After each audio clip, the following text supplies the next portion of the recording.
Hello everyone. नमस्कार दोस्तों। Welcome to true IAS and PCS. Continue करते हैं अपनी उपेंद्र सिंह के डिस्कशन को। और हम लोग धर्मशास्त्र के बारे में डिस्कशन कर रहे थे, उसी को कंटिन्यू करते हैं। धर्मशास्त्र के बारे में कुछ और बातें अभी हमारी पेंडिंग है करने को। प्रीवियस लेक्चर में मैंने आपको ये बता दिया था कि कुछ इम्पॉर्टेंट सेरेमनीज होती हैं। जैसे जब एक बच्चे को स्कूल भेजा जाता है और उसका ब्रह्मचर्य का जीवन जो है स्टार्ट होता है, उसके लिए जो बुक्स गिवन है जो कि एसोसिएटेड है वेदांग के साथ, स्मृति के साथ, बेसिकली वेदास के साथ, और जो धर्म सूत्र का पार्ट है, और धर्म सूत्र अल्टीमेटली धर्मशास्त्र का पार्ट है। तो वो एक कॉम्प्लेक्स जो एक पूरा का पूरा आप कह सकते हो कि एक रिप्रेजेंटेशन है कि धर्मशास्त्र के अंदर क्या क्या आता है। फिर जो धर्म सूत्र के अंदर क्या क्या आता है, धर्म सूत्र की कौन सी बुक जो है वो कौन से रिचुअल एक्टिविटीज़ के साथ डील करती है, ये सारी बातें हम कर चुके हैं। अब ये वाला लेक्चर काफ़ी लाइट लेक्चर रहने वाला है आपके लिए। आपको ऐसा सच यहाँ पर कोई बहुत ज़्यादा नई चीज़ें नहीं मिलेंगी, लेकिन क्योंकि बुक के अंदर दे रखी है और ड्यूटी बाउंड होकर मैं आपको पढ़ाता हूँ कि कोई भी चीज़ आपकी मिस ना हो। अगर आपके पास एक बुक है, हर एक लाइन यहाँ पर कवरेज करने की मैं कोशिश करता हूँ। तो उसी को कंटिन्यू करते हैं। आगे राइटर हमें बताते हैं धर्मशास्त्र के कंटेक्स्ट में। धर्मशास्त्र जो है, जो उसके टेक्स्ट हैं, जो धर्मशास्त्र के पूरे ग्रंथ हैं, वो रिकॉग्नाइज करते हैं कि तीन सोर्सेस हैं धर्म के। जब हम बात करते हैं ना कि पर्सन की लाइफ में, जैसा कि मैंने आपको बताया था, उसकी जो मॉरल और एथिकल ड्यूटी है समाज में अच्छा इंसान बनने की, अपनी अच्छी छवि बनाने की, फिर चाहे वो मर्द हो, औरत हो, लड़का हो, लड़की हो, तो वो जो हमारी ड्यूटी है, बेसिकली हम समाज में जो भी काम करते हैं वो कितने राइट हैं। तो आप उसको ऐसा कह सकते हो कि जो हमारी राइटियसनेस की ड्यूटी है, या फिर एक तरीके से आप उसको ऐसा भी कह सकते हो जैसे कि मैंने आपको बताया था, सोशल कंडक्ट की ड्यूटी है। और सब कुछ जो हम ये कर रहे हैं वो कर रहे हैं, फॉलो कर रहे हैं बिकॉज ऑफ सोशल नॉर्म्स। ठीक है, जो कि रिटन या अनरिटन रूल्स होते हैं सोसाइटी में, which every one is expected to follow. और अगर आप इन सोशल नॉर्म्स को फॉलो नहीं करोगे तो आपको समाज जो है वो आपका बहिष्कार कर देगा। आपको सोसाइटी जो है वो बॉयकॉट करने लगेगी, आपको अच्छा इंसान नहीं माना जाएगा। धर्मशास्त्र के ग्रंथ हमें बताते हैं कि तीन सोर्सेस होते हैं धर्म के। एक है श्रुति। मैंने आपको एक लेक्चर में कवर करवाया था, एक प्रॉपर पेज दिखाकर श्रुति और स्मृति के बीच में फ़र्क मैंने आपको बताया था। श्रुति यानी कि गॉड के खुद के वर्ड्स, गॉड के ओरिजिनल वर्ड्स, जिनको कंपाइल करा गया है टेक्स्ट में। ये फर्स्ट हैंड इंफॉर्मेशन होती है। ठीक है, तो ये होता है श्रुति।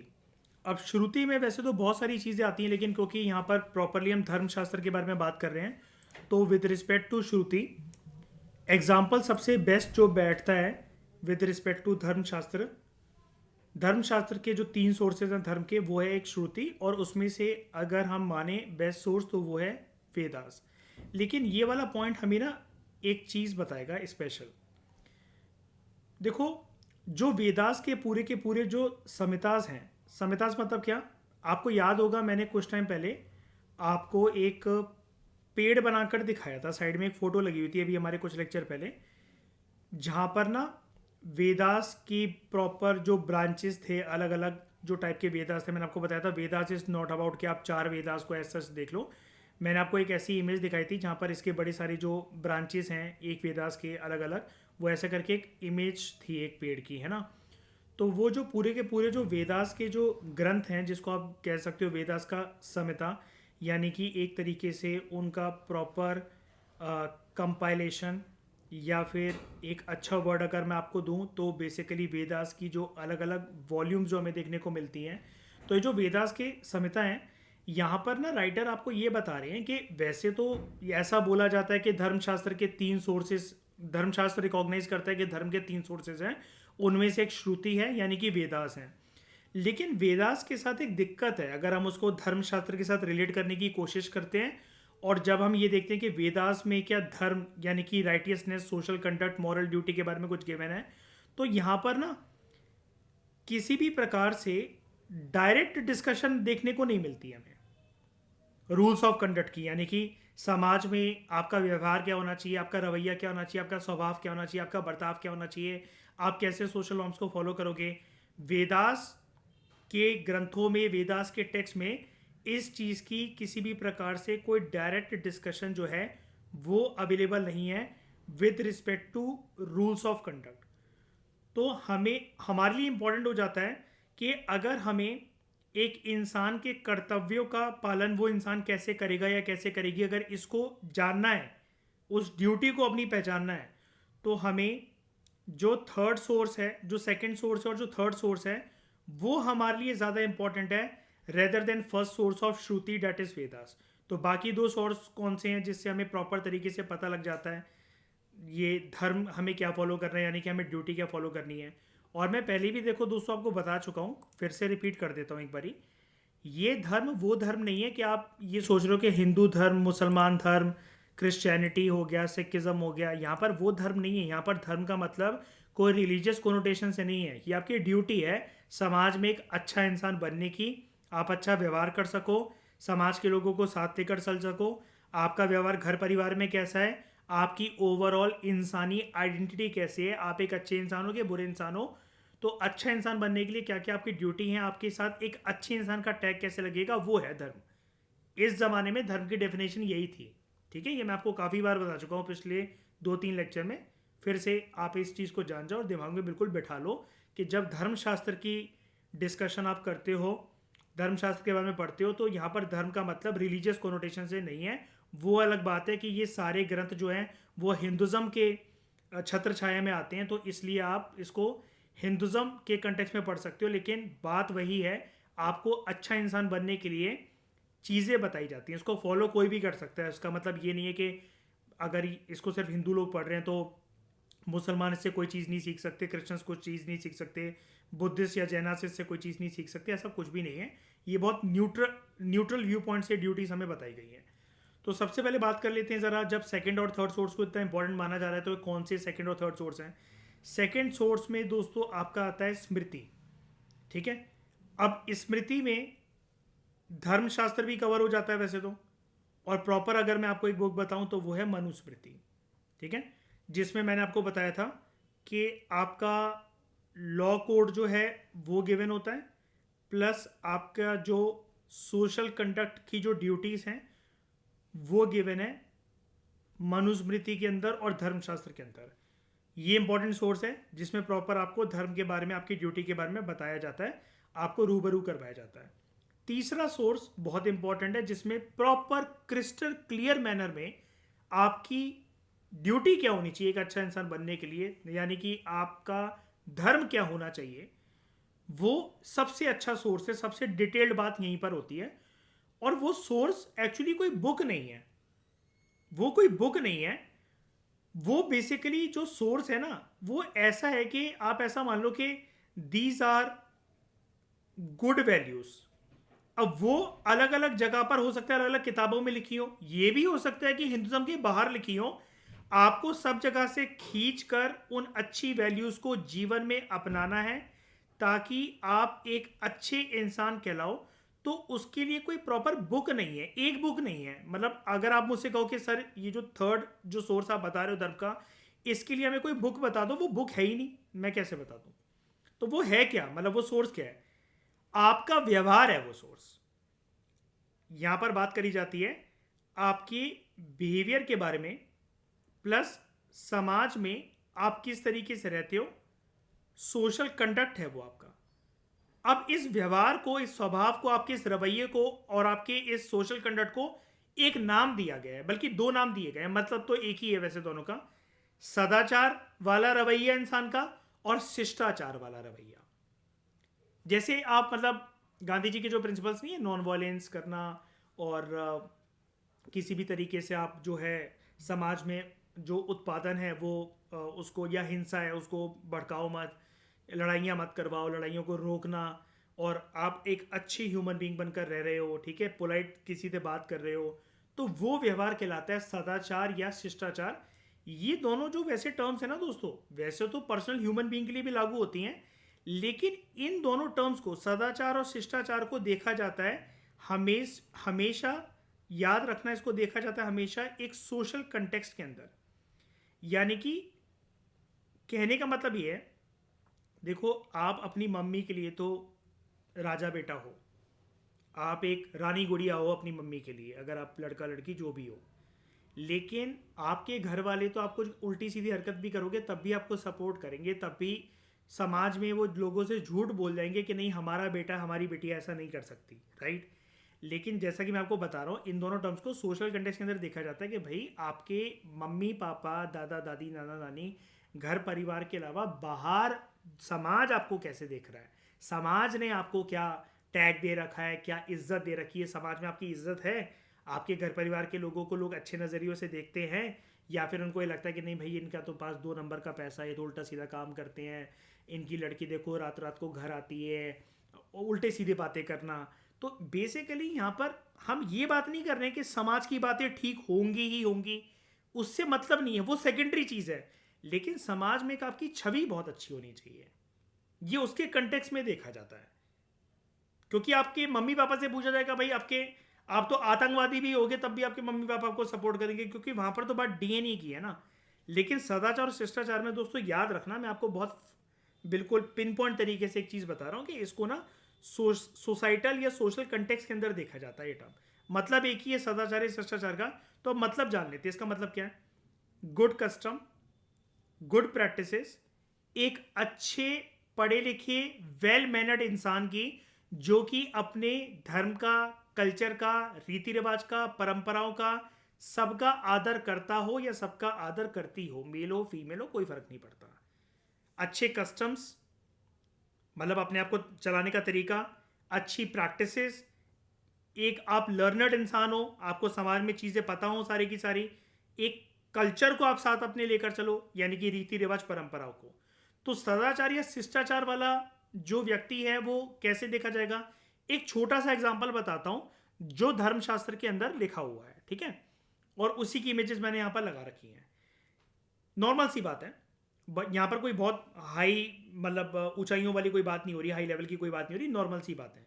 जैसे एक एग्जांपल देता हूँ, ये जो लड़की है ये रानी बेटी होगी, रानी गुड़िया होगी अपनी मम्मी पापा के लिए शादी से पहले।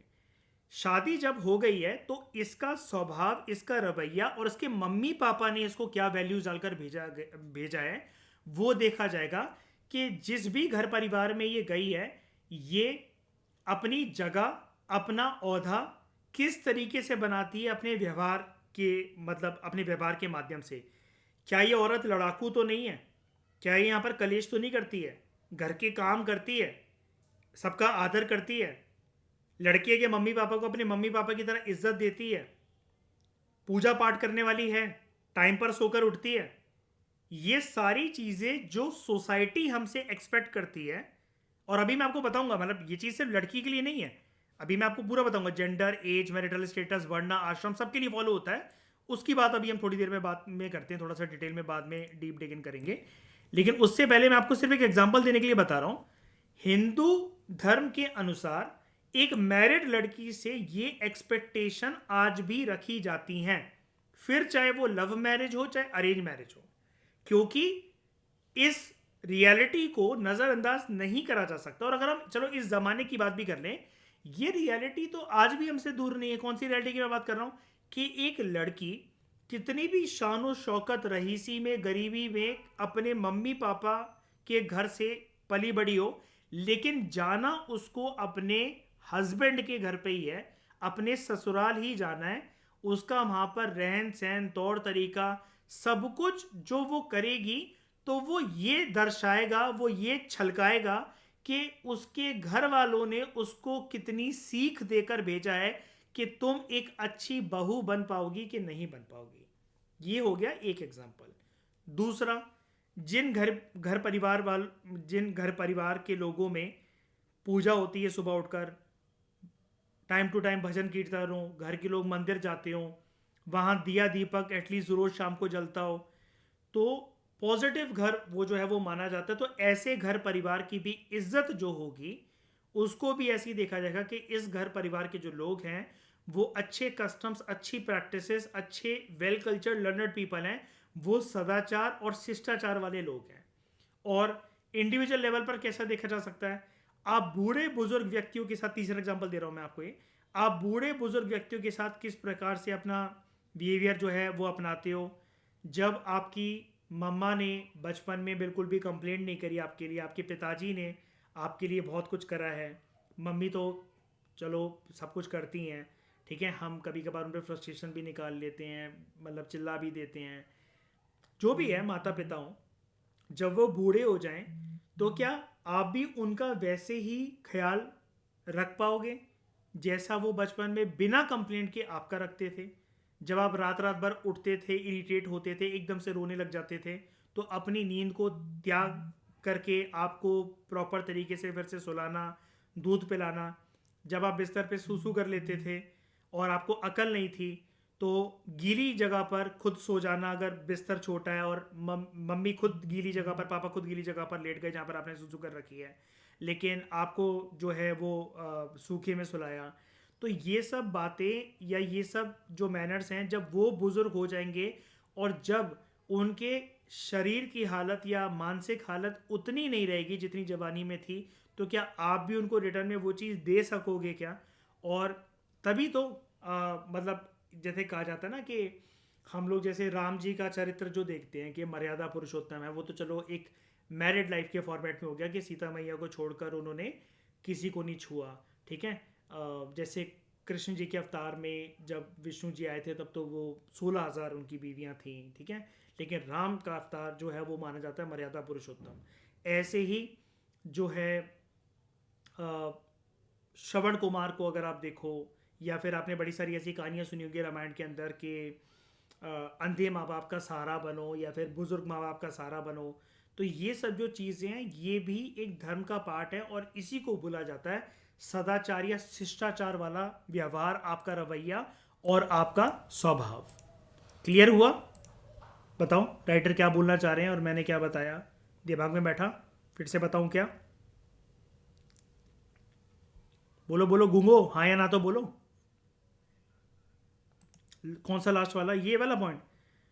आपको बस अच्छा व्यक्ति बनकर रहना है, सिर्फ अपने बारे में नहीं सोचना, अपने घर परिवार वालों के बारे में सोचना है। शादी के बाद आपकी ड्यूटीज जो है वो आपको फॉलो करनी है। बुढ़ापे में माँ बाप का सहारा बनना है। आप अच्छी पूजा पाठ करो, सब कुछ करो, मतलब जो काम आप सोसाइटी की नज़रों में है अच्छा, वो ढोंग रचा करनी है। अगर आप सच्चे मन से करते हो तो समाज में ऑटोमेटिकली आपकी इज्जत बढ़ेगी। एग्जाम्पल जैसे नॉर्मल सा हम ये पकड़ लेते हैं, रोज शाम को आप जो है शराब के ठेके पर पहुंचते हो और दारू पी के गली में हो अल्लाह करते हो, आपकी तब ज्यादा इज्जत करेगा समाज, या फिर जब समाज रोज आपको मंदिर जाते हुए देखे और वहां पर आरती गाते हुए देखे? आप ही बता दो। एक लड़की शादी के बाद जब ससुराल गई है, वो जोर जोर की कलेशे करे, पड़ोसियों को चिल्ला चिल्ला के बुलाए, उसके घर में बर्तन खटके, पुलिस आ रही है 100 नंबर कॉल करने पे और वो अपने सास ससुर के खिलाफ केस कर रही है, हस्बैंड से ऊंची आवाज़ में बात कर रही है, ऐसी लड़की को आप वाइफ बनाना चाहोगे या फिर जो आपके मम्मी पापा का ख्याल रखे, आपका ख्याल रखे, दुख में सुख में हर जगह पर आपके साथ हो और जिसके अंदर साइंटिफिक टेम्परामेंट हो, लॉजिकल चीज़ें समझने का कि अगर आप गुस्सा हो तो वो आपको संभाल ले, वो गुस्सा हो तो आप उसको संभाल ले? बेटर लड़की कौन सी है बताओ? किसको वाइफ बनाना चाहोगे? जो रोड पे नंगा नाच करे या फिर जो आपके घर परिवार का हिस्सा बने और आपके परिवार को अपना समझे? ऑब्वियस सी बात है, जो आपके परिवार को अपना समझे, है ना? ये है सदाचार या शिष्टाचार वाला बिहेवियर, ठीक है। आपकी आपकी ये कह लो कि रेपुटेशन समाज में कब होगी? कि जब आप बुढ़ापे में अपनी मम्मी को वृद्ध आश्रम छोड़ आए हो, या फिर जवानी में जितने दुख उन्होंने झेले हैं बुढ़ापे में आप वो सारे दुख उनके दूर कर रहे हो, अच्छे से अच्छा उनको घर देकर, अच्छी से अच्छी उनको कंफर्टेबल लाइफ देकर, आपने उनके इर्द गिर्द नौकर चाकर लगा रखे हैं और आप उनकी मरते दम तक रजगर सेवा कर रहे हो। तो बताओ आपकी रेपुटेशन कब है? क्या जब आप अपनी मम्मी को कि भाई ये तो इरिटेट करती है, बूढ़ी सी हो गई है, मैं तो उनको छोड़ा है वृद्धाश्रम, या फिर आप एक अच्छे बेटे कब कहलाओगे बताओ? वृद्धाश्रम छोड़कर आओगे या फिर मरते दम तक जब सेवा करोगे बताओ? या शान शौकत वाली उनको ज़िंदगी दोगे? ऑब्वियस ये बात है, शान शौकत वाली। समझ गए Mayur? Enough examples I have given for sadachar and shishtachar, ठीक है। अब क्लियर हुआ? तो ये 3 सोर्सेज हैं दोस्तों धर्म को बेसिकली रिकॉग्नाइज करने के लिए, पढ़ने समझने के लिए, हमारी ड्यूटी को समझने के लिए, ठीक है। अब देखो जो एक पर्सन का धर्म होता है ना, ये चीज़ धर्मशास्त्र की किताबों के अंदर, ग्रंथों के अंदर क्लियर करी गई है। जैसे एक क्वेश्चन ये उठा था बहुत सेंचुरीज पहले कि धर्म है किसके लिए, मतलब ये जो ड्यूटीज़ फॉलो करनी है मुझे कब से करनी है, मतलब मैं कितना बड़ा हो जाऊँ, जैसे मैं लड़का हूँ मुझे फॉलो करनी है, एक लड़की को पता है उसको करनी है, तो वो क्या वेट करे शादी तक का कि जब शादी हो जाए वो किसी की बहू बन जाए तब वो फॉलो करे, या फिर मैं वेट करूँ मेरे माँ बाप बूढ़े हो जाए तब मैं करूँगा, या फिर मैं वेट करूँ 15 साल का हो जाऊँगा उसके बाद मैं मंदिर जाऊँगा, या मैं वेट करूँ कि नहीं भाई अभी कुछ साल दारू पी लेते हैं फिर बाद में धार्मिक बन जाएंगे, कब, मतलब ये कब होगा कब। तो देखो धर्मशास्त्र की किताबें क्रिस्टल क्लियर मैनर में हमें ये बताती हैं कि एक पर्सन का जो धर्म है उसके लिए कोई एक राइट टाइम नहीं है, ठीक है। वो डिपेंड करता है कि आप हो क्या और अभी कौन सी परिस्थिति में हो, जहां पर हो उस पोजीशन पे रहकर आप अपना धर्म स्टार्ट कर सकते हो, यानी कि आप अपनी ड्यूटीज को फॉलो करना स्टार्ट कर सकते हो। जेंडर की बात करें, जब एक लड़का या लड़की अनमैरिड होते हैं उनका धर्म क्या है, पढ़ो लिखो मेहनत करो कुछ बनो जिंदगी में, ठीक है, और नाम कमाओ, माँ बाप का नाम रोशन करो, घर परिवार का नाम रोशन करो, ये तब धर्म चलता है। अब वहीं पर एक लड़की के लिए भी यही है, वहीं पर एज जब होती है, जेंडर को अगर हम एज के साथ जोड़ दें प्लस कर दें, तो ये अभी तक अनमैरिड थे तो अलग तरीके से इनका धर्म जो इनकी ड्यूटी थी वो अलग थी, ठीक है। जब ये लड़का छोटा बच्चा हुआ करता था तो इसका काम था, इसका धर्म था पढ़ना, शिक्षा ग्रहण करना, अच्छी नौकरी पाना, अपने घर परिवार वालों को कंफर्टेबल ज़िंदगी देना अच्छी इनकम लाकर। अब जब शादी हो गई तो अब इसका धर्म अपनी अर्धांगिनी के प्रति भी है, और अर्धांगिनी का जो धर्म है वो अपने हस्बैंड की तरफ भी है। आगे चलकर जब बच्चा हो जाएगा तब इनको अलग तरीके से अपनी ड्यूटीज़ फॉलो करनी है, परवरिश करनी है, ये डिसाइड करना पड़ेगा कि हम में से कौन जो है घर का ब्रेड विनर बनेगा, क्या हम दोनों ही बनेंगे, या फिर हम में से एक जन रह के बच्चे की परवरिश पे भी ध्यान दे कि बच्चा हमने कोई ऐसा मजाक मजाक में पैदा नहीं करा है, अच्छी वैल्यूज़ इसको देने हैं, काम वाली के भरोसे हम नहीं रेस कर सकते इसको, बेबी सिटर के भरोसे रेस नहीं कर सकते इसको।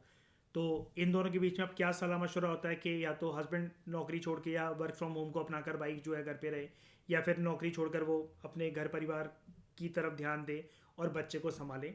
ये सब अलग अलग एज बैरियर जैसे जैसे हमारे क्रॉस होते हैं, धर्मशास्त्र की किताबें हमें बताती हैं, उसके ग्रंथ हमें बताते हैं कि ये हमारा जो धर्म होता है, हमारी जो ड्यूटीज़ होती हैं ये बदलती रहती हैं।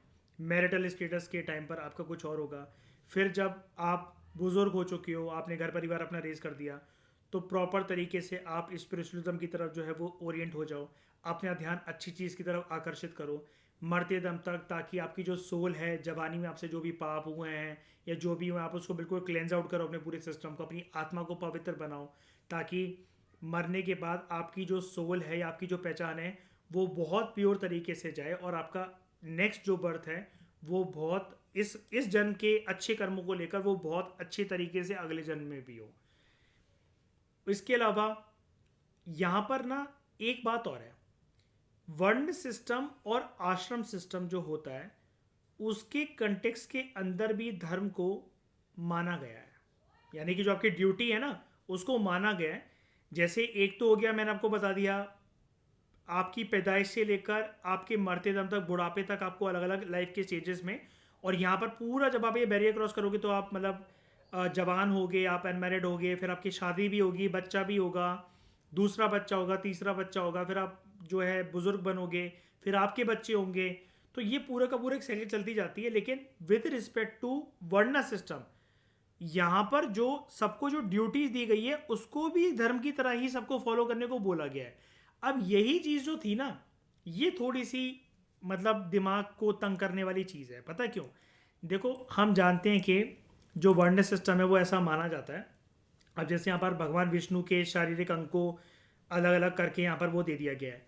कई सारी किताबें वैसे जो हमें बताती हैं वो तो ये बताती हैं कि जो लॉर्ड मनु हैं, ऋषि मनु जो हैं बेसिकली, या लॉर्ड मनु आप उनको कह लो, कि उनके अंग हैं बेसिकली, ये किसी को भी मान लो, चलो देवी देवता को मान लो, ऋषि मनु को मान लो, तो उनका जो सर है वहाँ से निकले ब्राह्मण वर्ण के लोग, उनके जो हाथ हैं वहाँ से निकले क्षत्रिय वर्ण के लोग, उनकी जो कमर है, जो नाभि है, वहाँ से निकले वैश्य वर्ण के लोग, और घुटनों के नीचे जो पैर है या जो ये तलवे हैं यहाँ से निकले शूद्र वर्ण के लोग।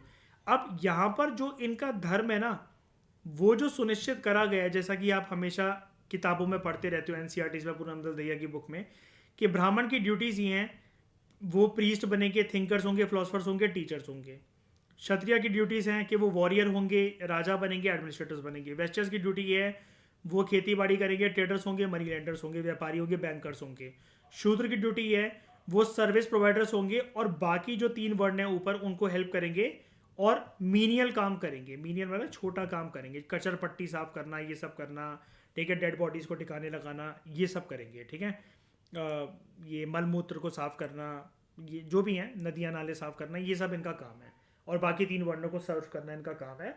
और ये पवित्र जगह पर आ नहीं सकते, ये कोई धर्म ग्रंथ सुन नहीं सकते, मंदिर में इनकी एंट्री जो है वो निषेध है। ये सब चीज़ें चलती थी पहले। आप भी ये चीज़ बहुत अच्छे से जानते हो, अभी तक इतने मैच्योर आप हो चुके हो हिस्ट्री को पढ़ते हुए। लेकिन पॉइंट यहाँ पर क्या है, अभी मैं आश्रम सिस्टम के बारे में बात करता हूँ ज़रा आपसे।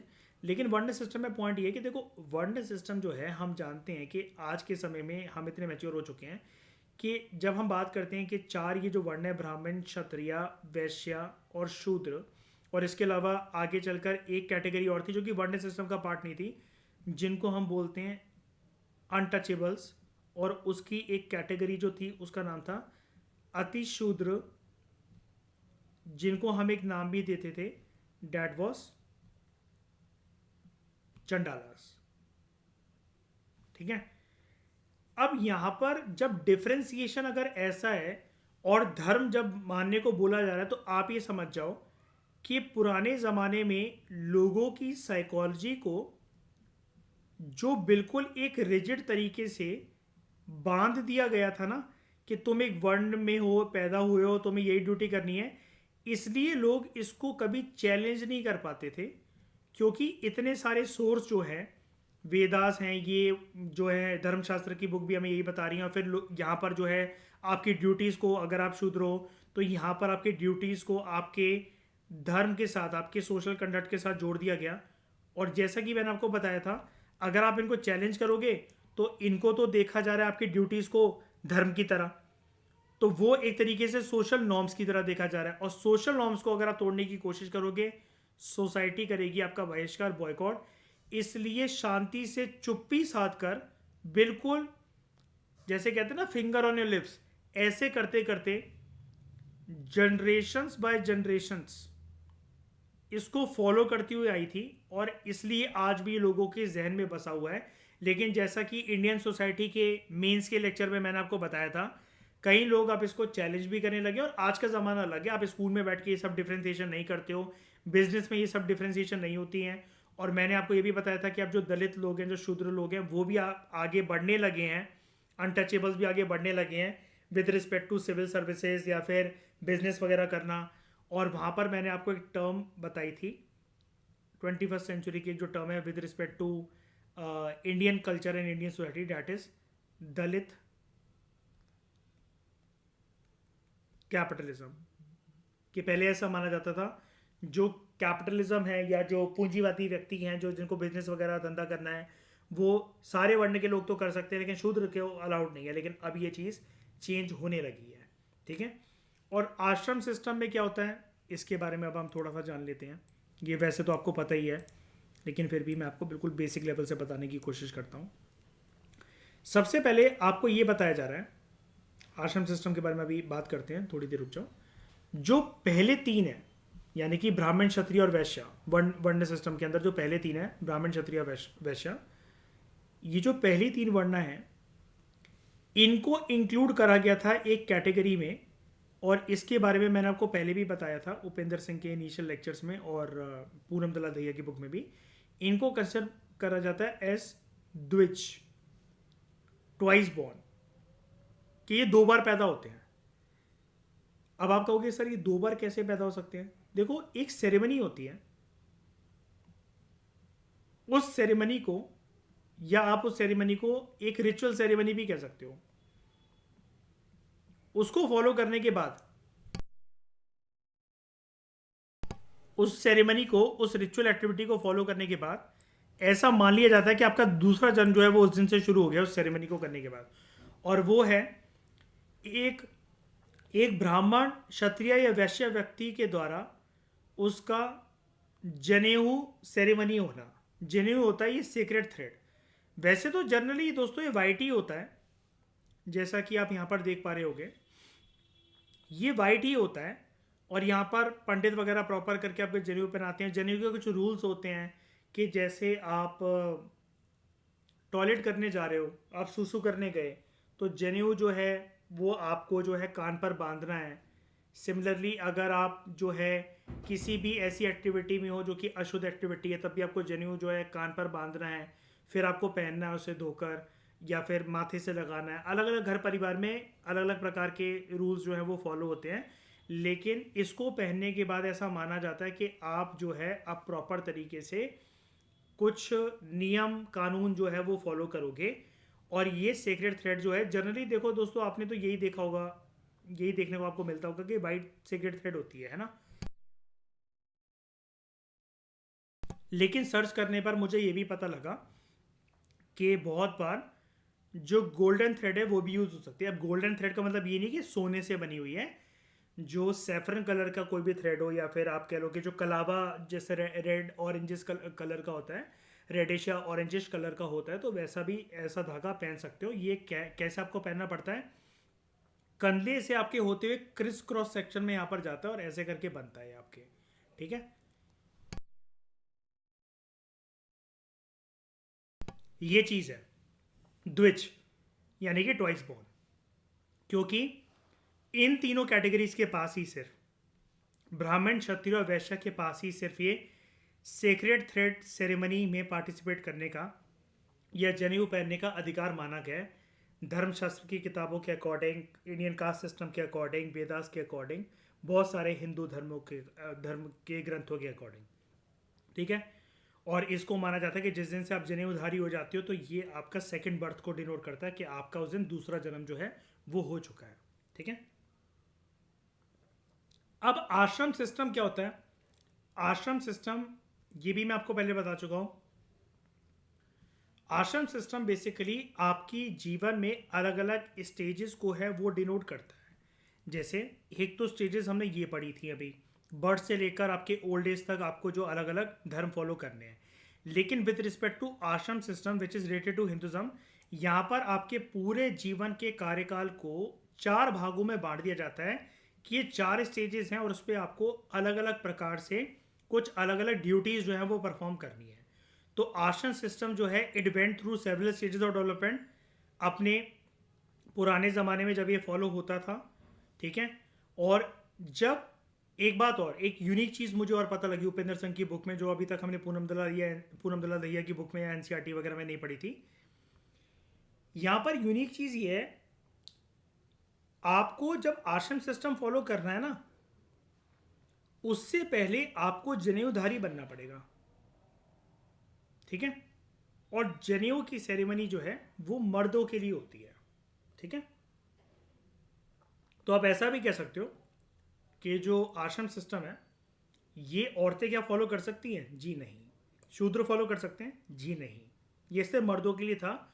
और मर्द भी कौन से? 3 कैटेगरीज वाले, मतलब अपर 3 वर्ण सिस्टम के, ब्राह्मण मर्द, क्षत्रिय मर्द और वैश्य मर्द। It was not allowed for women और शूद्र।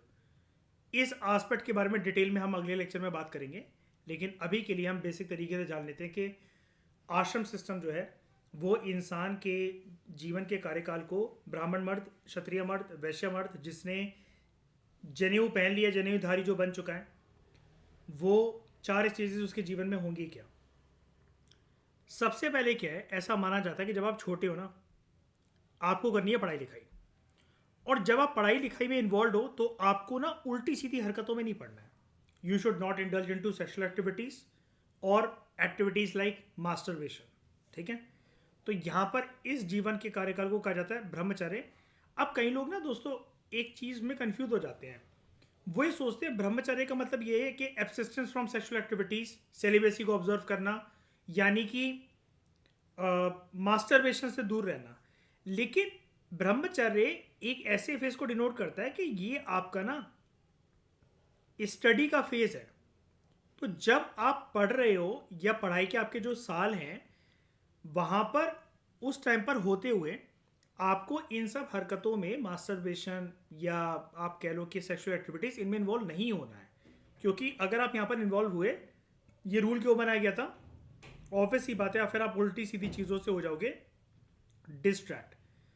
अब घर पर रहकर भी तो मतलब उस ज़माने के जो बालक थे, जो लड़के थे, वो पढ़ सकते थे, लेकिन नहीं, माँ बापों को घर पे पढ़ाई नहीं करवानी होती थी। वो इन 3 वर्ण के लड़कों को छोड़कर आते थे गुरुकुल। और गुरुकुल में जो मास्टर होगा, जो आपका टीचर होगा, वो खुद ही देख लेगा कि भाई आपसे ब्रह्मचर्य का पालन कैसे करवाना है, स्टडीज़ आपसे कैसे करवानी है, और कैसे आपके दिमाग में जो उल्टे सीधे सेक्सुअल विचारों को आने से रोकना है, या फिर आने नहीं देना है, या फिर आपको उसके बारे में फैमिलियर ही नहीं करवाना है। तो इन तीनों वर्ण के लोगों के जो माँ बाप थे, वो जल्द से जल्द सोचते थे कि हमारा बेटा जैसे ही स्कूल जाने के लिए रेडी हो जाए थोड़ा बहुत, जैसे अब भी हम प्ले स्कूल्स में भेजते हैं अपने बच्चों को आजकल के ज़माने में, ताकि वो मैनर्स वगैरह वहाँ पर सीखे, कुल मिलाकर वो बिजी रहे। तो ऐसे ही जल्द से जल्द उस टाइम पर माँ बाप कोशिश करते थे कि वो गुरुकुल में चले जाएं, और इस चीज़ को एक नाम दिया गया था, गुरु शिष्य परंपरा। गुरुकुल में जाना और ये ब्रह्मचर्य को फॉलो करना, जब तक आप गुरुकुल में हो, स्टडीज वगैरह कर रहे हो, इसको नाम दिया जाता था गुरु शिष्य परंपरा। दूसरा है, जब आप गुरुकुल से बाहर निकलोगे, अब मम्मी पापा आपके लिए ढूंढेंगे लड़की, अब आपकी होगी शादी। तो शादी में जब आप अपना ये घर परिवार आगे चलाओगे, और ये जो 7 फेरे लोगे आप अपनी वाइफ के साथ, ठीक है, तो इसको बोला जाता है कि अब आप अपना घर बसाने जा रहे हो। अब क्योंकि घर बसाने जा रहे हो, तो इसको नाम दिया जाता है गृहस्थ जीवन।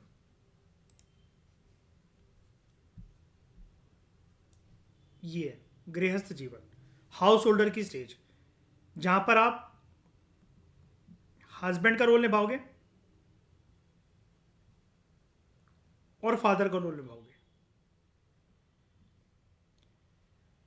बीवी का भी ध्यान रखना है, बच्चों का भी ध्यान रखना है, घर परिवार को आगे लेकर चलना है। और अब यहां पर आप घर परिवार को चलाने के लिए अर्निंग्स कर सकते हो, ऑफिस बातें करनी पड़ेगी। फिर है कि जब आपने घर परिवार अच्छा खासा अपना चला लिया है, और आपको लगता है कि अब आपके जो बेटा या बेटी है, या बेटे या बेटियां हैं, वो हो गए हैं बड़े, अपना ख्याल अब खुद रख सकते हैं,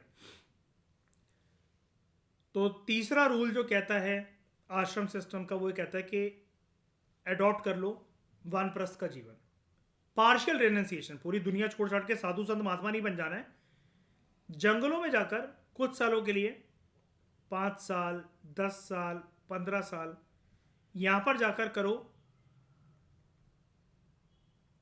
इंटेंस मेडिटेशन। और इंटेंस मेडिटेशन से करने का इंटेंस मेडिटेशन करने से होगा क्या, यू विल मीट